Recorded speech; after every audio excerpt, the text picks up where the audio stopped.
Hello children, welcome to our today's session of history. Today we are going to see lesson number 8. Sorry, it's lesson number 8, not 9. This year's lesson number 8, vital villages, thriving towns. So what do you mean by vital villages, children? Vital villages means important villages, and thriving towns means growing, okay, growing or flourishing towns. So in this lesson we are going to see the importance of iron, okay, how it played an important role in shaping our society and agriculture in the villages.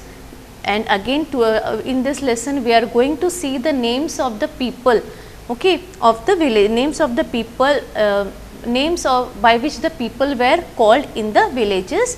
Then we are going to see more about, we are going to learn more about the towns like Mathura and Arikamedu. So let us start the lesson, children, okay. So I want you to open the textbook, lesson number 8, vital villages and thriving towns. So here in this lesson you can see here a picture, okay, a picture of a boy. His name is Prabhakar. So here it is given Prabhakar at the blacksmith shop. So who is the blacksmith, children? Blacksmith, they are the persons, okay, who make the tools of iron. So Prabhakar, he sat watching the smiths at the local shop. There was a small bench on which iron tools like axes, sickles were laid out ready for sale. A bright fire was burning and two men were heating and beating the metal rods into shape. So it was very hot and noisy, yet it was fascinating to watch what was happening. So now we are going to see iron tools, children, okay. Nowadays iron tools we take it as granted, right? Daily we are using iron tools in some or other way and we are taking it as granted, but actually in the past it was a very important, it played a very important role, okay, in shaping our agriculture and society in the villages. So let us read now. We often take the use of iron for granted today. Things made of iron and steel are part of our daily lives. Nowadays we are using it daily. The use of iron began in the subcontinent around 3000 years ago. Some of the largest collections of iron tools and weapons were found in the megalithic burials, about which we have read in the lesson number 5. So around 2500 years ago there is an evidence for growing use of iron tools. So this includes, how can we find the evidence? By looking at this axes, okay. Axes were used for clearing the forest and the iron plowshare. As we have seen lesson number 6, the plowshare was useful for increasing the agricultural production. Now other steps which were useful for increasing the productions were, now first was the plowshare, okay. It was an important tool which was used for increasing the agricultural production. Now second step, what is the next another step which was used for increasing the production? Answer, it is irrigation, okay. So the kings and kingdoms you have been reading about could not have existed without the support of flourishing villages. Means kings and kingdoms, okay, they would not have existed without these villages. New tools and the system of transplantation increased the production and irrigation was also used. So irrigation works that were built during this time included canals, wells, tanks and artificial lakes. So this time people, they started building dams, they started building lakes, tanks, canals and wells for water, okay. They need water for agriculture. So they started making, irrigating the works that were built during this time included canals, wells, tanks and artificial lakes. So if you look at the chart carefully, you will find that some of the stages in the construction of irrigation works are mentioned, okay. So here some of the stages are mentioned, children. Here look at the chart. In this chart some of the stages have been, which are required in the construction of irrigation works are given here. So, what you have to do is you have to fill in the blanks. Okay. These blanks they have left for you. So, you have to read these sentences and you have to put this sentence here in a proper order. Okay. So, one like for example, they have given here, see first one, kings need money for armies, palaces and forts. So, what they used to do, kings they need money. So, from where they used to get the money? So, for this money they demanded tax from the farmers, means they needed money for armies. So, they so to get the money they used to demand taxes, okay, from the farmers, means farmers used to pay the taxes to the kings. Then what here, which sentence will come here? You have to do yourself. Okay, this third one I will tell you, and this next three you have to do yourself. Okay. So, here we can say they demanded tax from farmers. Then here farmers they have to increase the production to pay the taxes. See, the farmers they have to pay the taxes to the kings, right? So, for this what they will do? They have to increase the production. So, this sentence, this fourth sentence, farmers have to increase the production to pay taxes. This will come here. Okay. Farmers will have to increase the production to pay taxes. The next fourth one, this is possible with, how it is possible? How can they increase the production? By irrigation. Okay. Then once the irrigation wall is done, then what happened? What will happen? Then labor is provided by the people and farmers, labor is provided by the people, and here you can say farmers benefit because crop production is more certain. Then next seventh one, production increases, so revenue increases, and last one we can say kings provide money and plan irrigation work. Okay. Now, our next subtopic is who lived in the villages, children. Okay. So, here we are going to see the names of the people those who lived in the villages. So, first we are going to see about the southern part of India. So, in the southern part, that is in Tamil region, okay, in Tamil Nadu or in the Tamil region, large landowners were known as Vellalar. Okay, this is important, just underline, you can underline this word. Okay. So, in Tamil Nadu there were large landowners, then there were ordinary ploughmen and there were landless laborers plus slaves. Okay. So, the category of people was divided like this. First the large landowners were known as Vellalar, then the ordinary ploughmen, okay, they were called as Usavar, and the people those who did not have any land, okay, those who were landless laborers like slaves, they were known as Kadaisiyar and Adimai. Okay. So, these were the three names given to the people. First one, the rich farmers or the rich landowners were called as Vellalar, then ordinary ploughmen were known as Usavar, and landless laborers like slaves, they were called as Kadaisiyar and Adimai. So, this is how the southern part of India, okay, the southern region of India like Tamil Nadu, the people were divided, okay, the names were given according to the land they have or according to the work they do. Now, we will come to the northern part of India. So, in the northern part of our country, the village headman, here there was a village headman, okay, and he was known as Grama Bhojaka. What was the name given to the headman? Grama Bhojaka.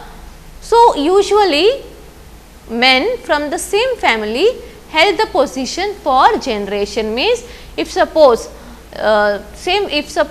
father, okay, head of the family, that is father was a Gram Bhojaka, then afterwards his son will become the Gram Bhojaka, then again his son will become the Gram Bhojaka. So, like this it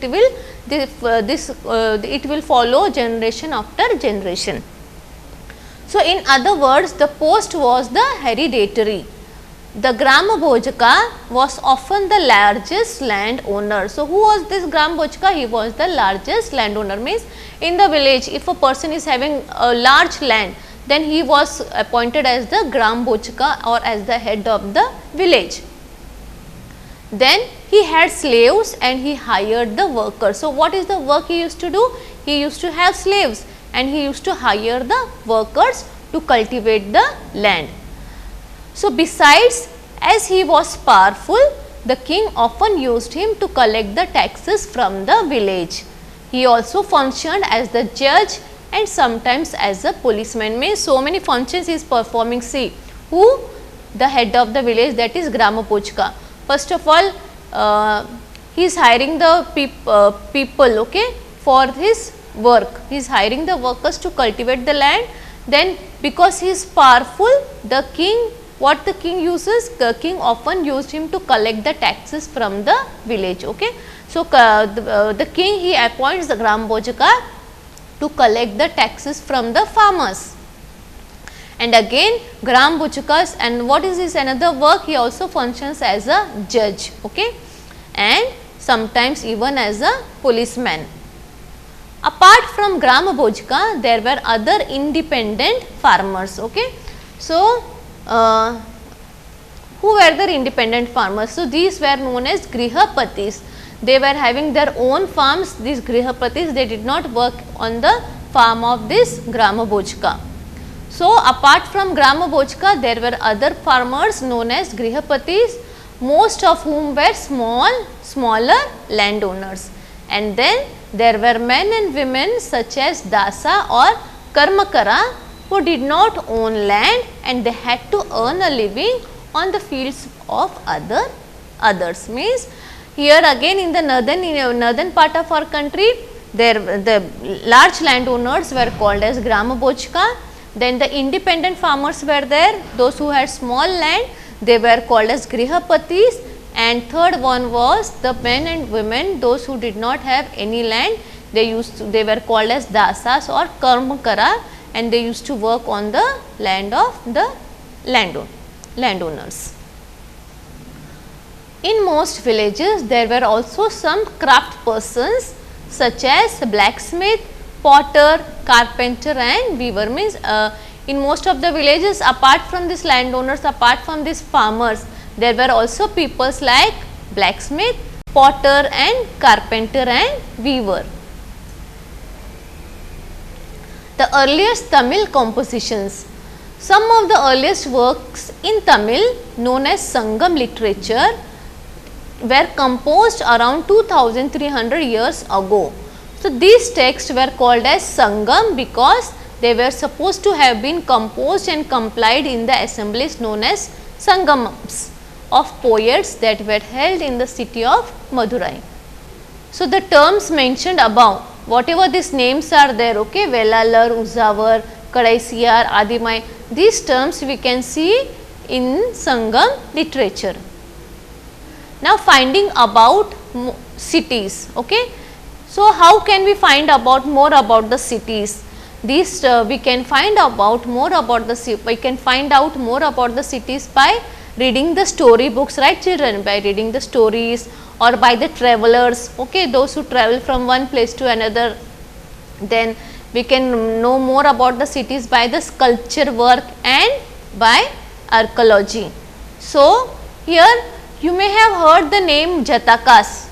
Do you know Jataka? It is a story book, okay, it is a book, it is a story book mainly of animals. If you have not gone through this book children, you can purchase a book, or when you in the schools also we have these books in our library. So, you can take this book and you can read. So, these were the stories that were probably composed by ordinary people and then they were written down and preserved by the Buddhist monks, okay. So, Jatakas, they were mostly composed by ordinary people, but they were preserved by the Buddhist monks. So, here is a story which you can read afterwards, okay, here is a story of a clever poor man, how he earned. He was just having a pie and with that a small, he was having only a dead rat, okay, and from that dead rat what he did, how he earned so much money. So it is a very interesting story, you can read the story. Now we will see we can use other kinds of evidence to find out about life in some of the earlier cities, okay. So how can we find out? By sculptures, okay. Who are the sculptures? Sculptures are the persons who curved the designs on the walls, okay, walls. So sculptures, they curved scenes depicting people's lives in the towns and villages. So what these sculptures do? They curve the scenes which show, which reflect the people's life of cities and villages as well as in the forest. So many of the sculptures were used to decorate railings, pillars and gateways of buildings that were visited by the people. So what these sculptures used to do? They used to decorate the railings, they used to decorate the pillars and the buildings, gateway of buildings that were visited by the people. So they used to decorate these things by, they used to decorate the lives of the towns and villages on these railings or pillars and the gateways of buildings. Now here you can see this picture, okay. So many of these cities that developed from 2500 years ago were the capitals of Mahajanapada. So most of the cities that developed, they were the capitals of Mahajanapadas. And these cities were surrounded by the massive fortification walls. So what do you mean by massive fortification walls? For massive fortification walls means at that time the kings or the rulers, they used to protect their kingdom, or they used to protect the people and the kingdom by building such walls, big defensive walls we can call it, okay. To build, it was fortification wall means a defensive wall built to strengthen a palace against the attack of the enemies, okay. So fortification, most of the kings, rulers, they used to build these walls to protect themselves, their kingdom plus their people from the enemies. So most of the cities of Mahajanapadas, they were surrounded by these fortification walls. In many cities, see children, you can see here how the sculptures, okay, how they have designed, how they have depicted the lives of the peoples of villages and towns. See here. In many cities, archaeologists have found rows of pots or ceramic rings arranged one on top of the other. So from one more way from which we can know about the life of the cities is from archaeological sites, okay. So in many cities, what archaeologists have found? They have found the rows of pots or ceramic rings arranged one on top of the other. So these were called as ring wells, okay. So what do you mean by ring wells? Ring wells means rows of pots or ceramic rings arranged on one top of other. These seems to be have used as toilets in some cases and as drains and garbage dumps. So these ring wells are usually found in individual houses.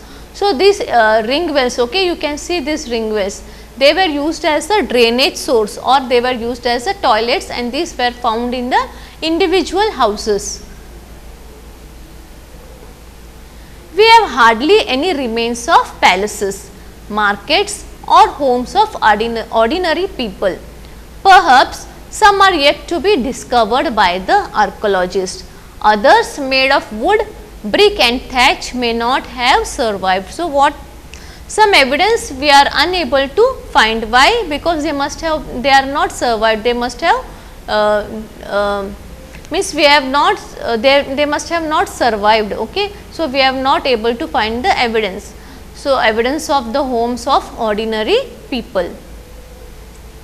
Another way of finding out about early cities is from the accounts of sailors and travelers who visited them. So one way I have told you how we can find about the cities, that is by the sculptures, their designs, then by archaeological sites, then from stories like Jatakas, And again one more way by which we can find the living of the people of the cities is by the travelers or the sailors, okay. Sailors and travelers who visited the places very often. So, one of the most detailed accounts that has been found was by an unknown Greek sailor, okay. He described all the ports he visited. Find Bharuch on map 7, page 113. So, when we will go to page 113, there is a place called Bharuch, and then read his description of the city. Okay, we will see this page 113, that is on in the next lesson, children, lesson number 10th. So, here the place, this person, okay, this is a sailor, he has given here this description of the city Bharuch. So, how he has described, see the story of Bari Gaza, the Greek name for Bharuch. The gulf is, so how he is describing that place, see the gulf is very narrow at Bargaza and very hard to navigate for those coming from the sea. Ships had to be steered in by skillful and experienced local fishermen who were employed by the king. The imports into Bargaza were wine, copper, tin, lead, coral, topaz, cloth, gold and silver coins. Exports from the town included plants from the Himalayas, ivory, agate, carnelian, cotton, silk and perfumes. Special gifts were bought by the merchants for the king. This included vessels of silver, singing boys, beautiful women, fine wines and fine clothes. So, he is describing what were the things that were imported and exported. Now, punch next subtopic is coins, okay. So, in the last lesson also we have learned about punch mark coins, children. What are punch mark coins? They are the coins generally in rectangular or sometimes square or round in the shape, either cut out of metal sheets or made out of flattened metal globules, means a spherical body. The coins were not inscribed, but they were stamped with the symbols using dies or punches. So, they are called as punch marked coins. See here, okay, punch mark coins. So, you may have noticed how wealth is measured in terms of coins. Archaeologists have found several thousands of coins belonging to this period, means this period archaeologists they have found different types of coins. The earliest coins were used for about 500 years and they were punch mark coins like this shown below. Now, we will see cities with many functions, okay. We are going to see some of the cities that have many functions. So, here we are going to see about the city called Mathura. Very often a single town was important for a variety of reasons. So, let us look at the example of Mathura, page 113. So, Mathura has been an important settlement for more than 2500 years ago. It was, now why this Mathura it was important? So, it was important because it was located at the crossroads of two major routes of travel and trade. Which major routes? That is from the northwest to the east and from the north to the south. So, there were fortification around the cities and several shrines. Now, why this Mathura was important? It was important because there were several fortification walls, okay, and it was located at the crossroads of two major routes, that is from the northwest to east and the routes going from north to south. Mathura, it was also a center where some extremely fine sculptures were produced. Around 2000 years ago, Mathura became the second capital of Kushana. So, what is one more important set? It became the second capital of Kushana kingdoms. Mathura was also a religious center. There were Buddhist monasteries, Jaina shrines, and it was an important center for the worship of Krishna. So, Mathura, it was important for means it was the capital of Kushanas. Again, it was a religious center of Buddhist Jains, and it was an important center of worship of Krishna. Several inscriptions on surfaces such as stones, slabs and statues have been found in Mathura. So, these are the short inscriptions recording gifts made by men to monasteries and shrines. These were made by kings and queens, officers, merchants and craftspersons who lived in the city. Now, we are going to see about the crafts and craftspersons. Here, archaeologists found the evidence. They have found the potteries known as northern black polished ware. It gets its name from the northern part of subcontinent.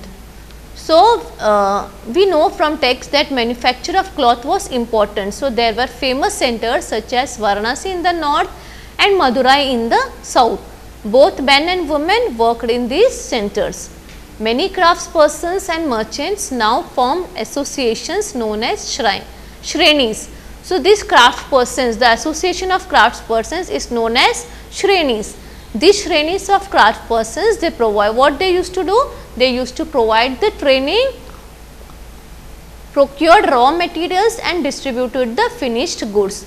Then Shrenis of merchants, they organized the trade. Shrenis also served as banks. Rich men and women they used to deposit the monies. Now, we are going to see last subtopic, that is a closer look to Arika Medu. So, Arika Medu, it is located in Puducherry, children, okay, or Pondicherry we can say. So, between 2200 and 1900 years ago, Arika Medu was a coastal settlement, okay, it was a coastal settlement where ships were unloaded goods from distant lands. A massive brick structure which have been a warehouse was found at this site. So, here at Arika Medu, a big brick structure of warehouse was found, and other findings included pottery from Mediterranean region such as amphorae, then stamped red glaze pottery known as Aretine ware, which was named after a city in Italy.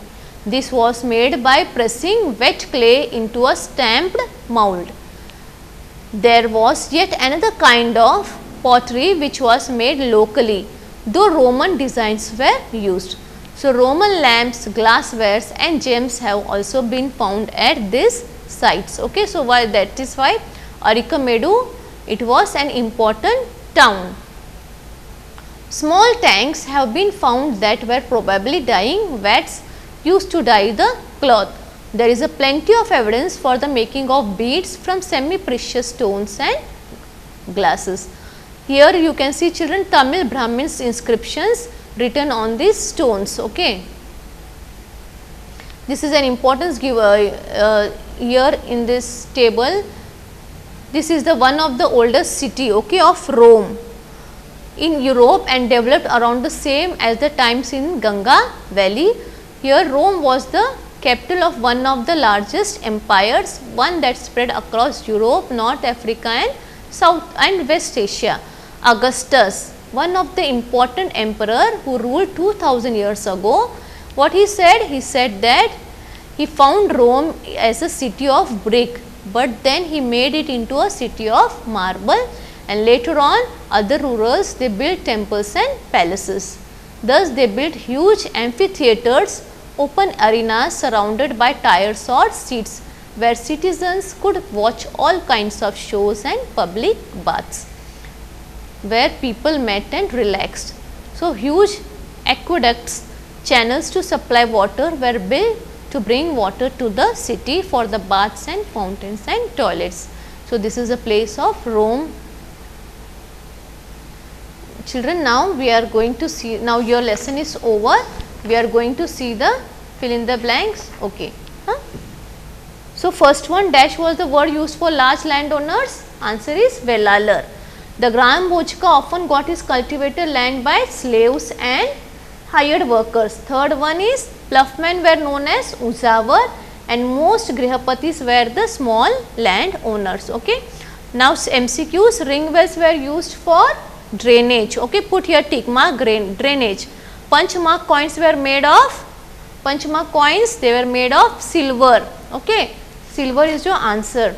Then C1, Mathura was an important religious center and Shrenis were association of crafts person. Okay, so here hope you have done this MCQs and fill in the blanks children. You have just now we have done this, you must have written this answers of fill in the blanks and MCQs. Again I will be giving you in the notes also. So here our lesson gets over and hope you have understood the lesson. Go through this lesson, read the lesson and so just try to solve the question answers of this lesson. So here I conclude my lesson. So we will meet you in the next session. Till then, goodbye and thank you.